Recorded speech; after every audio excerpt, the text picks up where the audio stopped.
এর জবাব আমার কাছে নেই। আসামির পুরো নাম? কর্ণ। আসামির বাবা মা? আমার বাবার নাম অন্যায়, মার নাম অত্যাচার। এই অন্যায় অত্যাচারের মাঝেই হচ্ছে আমার জন্ম। ঘেন্না হচ্ছে আমার ডিগ্রি, আর অবজ্ঞা হচ্ছে আমার পরিবেশ। নিজের বাবা মা সম্পর্কে এরকম আচরণের কারণ?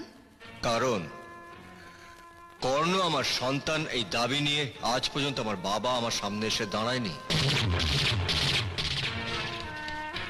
আর আমার মা আজ পর্যন্ত আমাকে তার বুকের দুধ খাওয়ায়নি, বরং তার বদলে আমাকে ছুঁড়ে ফেলে দিয়েছে আস্তা করে। তোমার পড়াশুনো?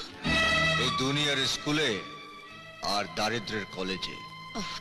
কিন্তু এগুলো তো কোনো শিক্ষা